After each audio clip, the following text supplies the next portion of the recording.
മക്കളുണ്ടായിട്ടില്ല. അങ്ങനെ അവർ അദ്കാർ സ്വബാഹ് ചൊല്ലി അവർക്ക് മക്കളുണ്ടായി. 4 മാസം ഗർഭിണിയായി. ഇപ്പം അവര് ഡോക്ടർ പറഞ്ഞത് അത് എടുത്തൊഴിവാക്കണം, കുട്ടിക്ക് തലച്ചോറിന് കുഴപ്പമുണ്ട്, അംഗവൈകല്യങ്ങളുണ്ട് എന്നൊക്കെ പറഞ്ഞ് ഇവിടെ വന്നിരുന്നു. ഞാൻ പറഞ്ഞു, നിങ്ങൾക്ക് വല്ല അസ്വസ്ഥതകളും ഉണ്ടാകുമെന്ന് പറഞ്ഞിട്ടുണ്ടോ? അത് പറഞ്ഞിട്ടില്ല എന്ന് പറഞ്ഞു. കുട്ടിക്ക് വലിയ കുഴപ്പങ്ങളൊക്കെ ഉണ്ടാവാൻ സാധ്യതയുണ്ട്, അപ്പൊ അതുകൊണ്ട് നിങ്ങളത് എടുത്തൊഴിവാക്കുന്നതാണ് നല്ലത്. സുബ്ഹാനല്ലാഹ്, അങ്ങനെയുണ്ടോ? അതായത് അംഗവൈകല്യമുള്ള കുട്ടികൾ ഭൂമിക്ക് വരണ്ടേ? അംഗവൈകല്യമുള്ള കുട്ടികൾ ഭൂമിയിലേക്ക് വരണ്ടേ? അവരെ കൊല്ലാൻ പാടുണ്ടോ? അത് കൊല്ലലല്ലേ, കൊലയല്ലേ അത്? അംഗവൈകല്യമുള്ള കുട്ടിക്ക് അംഗവൈകല്യം ഉണ്ട്, നിങ്ങളവിടെ ഒഴിവാക്കി കളി എന്ന് പറഞ്ഞാൽ എന്താ അതിന്റെ അർത്ഥം? കൊല്ലുക എന്നല്ല അതിന്റെ അർത്ഥം. ചെയ്യാൻ പാടില്ല, ഒരിക്കലും അത് ചെയ്യരുത്. ആ അംഗവൈകല്യ കുട്ടിക്കും ദുനിയാവിൽ ജീവിക്കണ്ടേ? ആ അംഗവൈകല്യമുള്ള കുട്ടിയുടെ ഉമ്മയാവണ്ടേ നിനക്ക്? ആ അംഗവൈകല്യമുള്ള കുട്ടിയുടെ ജീവിതത്തിൽ എത്ര കാലം അവർ ജീവിക്കുന്നുണ്ട്? അൽഹംദുലില്ലാ. എന്തെങ്കിലും കുഴപ്പങ്ങൾ അവരുടെ ജീവിതത്തിൽ ഉണ്ടാവോ? ഇപ്പൊ കുഞ്ഞാവ ചെറിയൊരു അംഗവൈകല്യമുള്ള ഒരാളാ. കുഞ്ഞാവ് എന്ത് അന്തസ്സിലായി ഇപ്പൊ ജീവിക്കുന്നത്? അവൻ കച്ചവടം ചെയ്യുന്നു, വാഹനം സ്വന്തമായിട്ട് ഓടിക്കുന്നു. എന്ത് റാഹത്തുള്ള ജീവിതമാണ് കുഞ്ഞാവയുടെ ജീവിതം. അല്ല അബ്ദുറഹ്മാനാജി, ഒരു 2 കൈയും കാലും ശരിക്കുള്ളവന് അങ്ങനെ ജീവിക്കാൻ കഴിയൂല. ഉണ്ടോ? ഇല്ല സക്ക. കുഞ്ഞാവയുടെ സിദ്ദീഖ, കുഞ്ഞാവന്റെ ജീവിതം അത്രയും വലിയ ജീവിതമല്ലേ? ആലോചിച്ച് നോക്ക്. അല്ലാഹു ഖൈർ നൽകുമാറാവട്ടെ. ഒരിക്കലും അംഗവൈകല്യം ഉണ്ട് എന്ന് കരുതിയിട്ട് നമ്മൾ മക്കളെ കൊല്ലാൻ പാടില്ല. ഇങ്ങനെ എത്രയോ നടക്കുന്നുണ്ട്. അതുപോലെ തന്നെ മുച്ചിരിയുള്ള ആളുകൾ, കുട്ടിക്ക് മുച്ചിരി ഉണ്ടിട്ടോ, ഒഴിവാക്കിയാളി എന്ന് പറയും. എന്നിട്ട് അതിനെ ഇഞ്ചക്ഷൻ ചെയ്തിട്ട് ഒഴിവാക്കുക. കൊല്ലലാണത്. കൊല്ലുക, അതിന്റെ അർത്ഥം കൊല്ലുക. മനസ്സിലായിട്ടില്ലേ? അതൊക്കെ ചെയ്യാൻ പാടുണ്ടോ? നാളെ റബ്ബിന്റെ കോടതിയിൽ നീ ചെല്ലുന്നത് നീ ഒരു കൊല ചെയ്തവനായി നാളെ റബ്ബിന്റെ കോടതിയിൽ നീ വരും.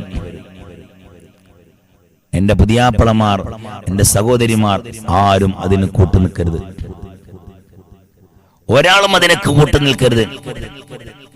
മഹത്തുക്കളായ മഹാന്മാരായ ഡോക്ടർമാർ, വിവരമുള്ള ഡോക്ടർമാർ ഒരിക്കലും ഈ വാക്ക് പറയുകയും ഇല്ല. ചിലപ്പോ അത് പറഞ്ഞിട്ടും ഉണ്ടാവില്ല, ഡോക്ടർമാരൊന്നും പറഞ്ഞിട്ടുണ്ടാവില്ല. അംഗവൈകല്യമുണ്ട്, നിങ്ങൾ മട്ടം പോലെ ചെയ്താളി നയിക്കുമ്പോൾ ചിലപ്പോൾ പറഞ്ഞിട്ടുണ്ടാകുക. കാരണം ഇത് 4-ാം മാസത്തിൽ ഒരു സ്കാനിങ്, 5-ാം മാസത്തിൽ വേറെ സ്കാനിങ്, 6-ാം മാസത്തിൽ വേറെ സ്കാനിങ്, 8-ാം മാസത്തിൽ സ്കാനിങ്, 9-ൽ സ്കാനിങ്. 1 മുതൽ 9 വരെ ഗുളികോട് ഗുളിക, 1 മുതൽ 9 വരെ റെസ്റ്റോട് റെസ്റ്റ് ഒക്കെ വേണം, വേണ്ടെന്നല്ല. ഗർഭിണിയായി ആദ്യത്തെ 4 മാസം നല്ല റെസ്റ്റ് വേണം, നല്ല റെസ്റ്റ് വേണം. 4 മാസം കഴിഞ്ഞ് പിന്നെയുള്ള മാസം നല്ലോണം ജോലി ചെയ്യണം, അടിച്ചു വാരണം, വെള്ളം മുക്കണം, നല്ല നല്ല ജോലികളൊക്കെ ചെയ്യണം, എക്സസൈസ് ചെയ്യണം, നല്ല ജോലിക്ക് പോകണം. ജോലിക്ക് പോകാന്ന് പറഞ്ഞാല് നല്ല ജോലി എടുക്കണം. 5 മുതൽ 3 മാസം, 5 മുതൽ 3 മാസം ആകുമ്പോ എത്ര ആവും?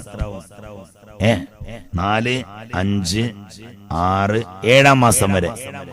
7-ാം മാസം കഴിഞ്ഞ് വീണ്ടും റെസ്റ്റ് എടുക്കണം. റെസ്റ്റ് എടുക്കാന്ന് പറഞ്ഞാല് പിന്നെ പതുക്കനെ ചെയ്യണം. പിന്നെ 7-ാം മാസം കഴിഞ്ഞാൽ പിന്നെ കടത്തം, നടത്തം, ചാടുന്നൊക്കെ ഒന്ന് കുറച്ച്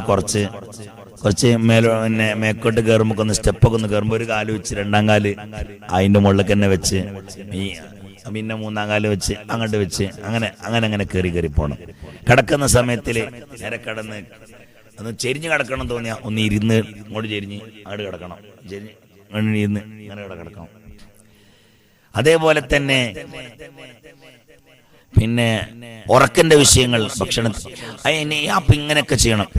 ഈ 7 മാസത്തിന് ശേഷം 7 മാസം മുതൽ പ്രസവിക്കുന്നത് വരെ ഭർത്താവ് കൂടെ ഉണ്ടാവണം. നമ്മൾ നേരെ തിരിച്ചാ, 7-ാം മാസം കഴിഞ്ഞാൽ പിന്നെ പുതിയാപ്പണ്ണ അടുത്ത് എല്ലാം കൂട്ടിക്കൊണ്ടുവരും.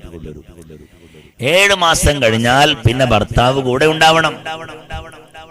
മനസ്സിലായിട്ടില്ല? ഭർത്താവ് കൂടെ ഉണ്ടാകുക എന്ന് പറഞ്ഞാൽ കൂട്ടിക്കൊണ്ടുവരാം. ഈ കൂട്ടിക്കൊണ്ടുവരുന്ന എന്തിനാവശ്യാൽ ഈ സമയത്തിൽ പരിപൂർണമായ റെസ്റ്റും അതുപോലെ തന്നെ ഉമ്മയുടെ സംരക്ഷണത്തിലും ആവാനാണ്. കാരണം അമ്മായിമ്മക്ക് പറഞ്ഞു കൊടുക്കാൻ പറ്റാത്ത ഒരുപാട് സംഗതികൾ ഉണ്ടാവും. അമ്മായിമ്മ പറഞ്ഞു കൊടുക്കാൻ പറ്റാത്ത സംഗതിയല്ല, പറഞ്ഞു കൊടുക്കാത്ത കുറെ കാര്യങ്ങൾ. അതൊക്കെ ആര് പറഞ്ഞു കൊടുക്കും? ഉമ്മ പറഞ്ഞു കൊടുക്കും. മോളെ അങ്ങനെ ഇരിക്കല്ലേ, മോളെ അത് കഴിക്കല്ലേ, മോളെ അങ്ങനെ നോക്കല്ലേ, മോളെ ഇങ്ങനെ ശ്രദ്ധിക്കട്ടോ എന്ന് പറഞ്ഞു കൊടുക്കും. അതുകൊണ്ടാണ് ഉമ്മാന്റെ അരികിൽ 7 മാസത്തിന് 7-ാം മാസത്തിൽ കടന്നാൽ ഉമ്മാന്റെ അരികിലേക്ക് കൊണ്ടുവരുന്നത്. ഷഫിയെ കേട്ടോ, കല്യാണം കഴിച്ചതൊക്കെ ഉപകാരപ്പെടും, നീ തലയും താത്തിയിട്ട് ഇങ്ങനെ ഉറങ്ങണ്ട. അപ്പോ 7 മാസം കഴിഞ്ഞാൽ അതൊക്കെ അങ്ങനെ വേണം. വളരെ ശ്രദ്ധിക്കണം ഗർഭിണികൾ. കാരണം നിങ്ങൾ സ്വന്തമല്ല. നിങ്ങളുടെ ഗർഭപാത്രത്തിൽ ഒരു വലിയ സമൂഹത്തിനെ വാർത്തെടുക്കാൻ, നന്മയുടെ വക്താക്കളാക്കി മാറ്റാൻ കഴിയുന്ന വലിയ നല്ല ആലിമീങ്ങൾ ഒരുപക്ഷെ നിങ്ങളുടെ ഗർഭപാത്രത്തിൽ വളരുന്നുണ്ടാകും.